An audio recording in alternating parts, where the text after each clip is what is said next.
Blood में homocysteine का बढ़ा हुआ स्तर दिल की सेहत को हानि पहुंचा सकता है। हालांकि कुछ सावधानियां बरतकर इसे बचा तो जा सकता है। आइए जानते हैं कैसे।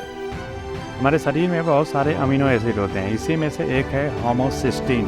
यह मेटाबॉलिज्म की प्रक्रिया से भी जुड़ा होता है। टाटा 1mg के एक हालिया सर्वेक्षण में पाया गया है कि 66% भारतीयों में होमोसिस्टीन का स्तर निर्धारित मानक से अधिक है।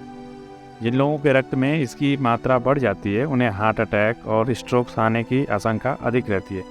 दरअसल इस समस्या से शरीर के संवेदनशील अंगों में रक्त संचार बाधित हो जाता है और इसका स्तर बढ़ने के कई सारे नुकसान हो जाते हैं। होमोसिस्टीन का बढ़ा हुआ स्तर कई तरह की परेशानियां बढ़ा सकता है।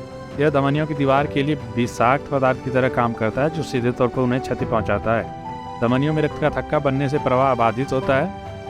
यदि यह अवरोध मस्तिष्क की धमनियों को क्षतिग्रस्त करता है तो ब्रेन स्ट्रोक्स यानी मस्तिष्क आघात की आशंका बढ़ जाती है। किसी वजह से हड्डी टूटने के बाद पीड़ित जब काफ़ी समय तक लेटे रहते हैं तो उनके पैरों में भी क्लॉट यानी थक्का बनने लगता है। यह स्थिति फेफड़ों के लिए भी नुकसानदायक हो जाता है। आखिर क्यों बढ़ता है होमोसिस्टीन?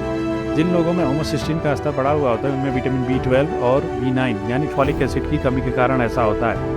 अध्ययन में यह भी देखा गया है कि यदि मरीज को B12 और फॉलिक एसिड सप्लीमेंट दिया जाता है तो होमोसिस्टीन का स्तर कम हो जाता है। हालांकि यदि पहले से हड्डियों की कोई बीमारी, हृदय रोग या मस्तिष्क रोग जैसी कोई बीमारी रही हो तो विटामिन सप्लीमेंट देने का कोई विशेष प्रभाव तो नहीं होता है। विटामिन सप्लीमेंट में होमोसिस्टीन कम से कम अवश्य तो हो जाता है, लेकिन इससे यह तय नहीं होता कि हृदयघात होगा नहीं होगा। इसके लिए हमने बचाव और उपचार कर सकते हैं। यदि आप धूम्रपान कर रहे हैं तो उसे तुरंत छोड़ दें।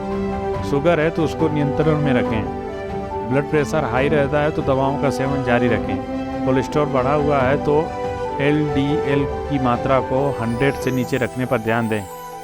30 वर्ष की उम्र के बाद नियमित रूप से होमोसिस्टीन आदि का भी जांच कराना चाहिए।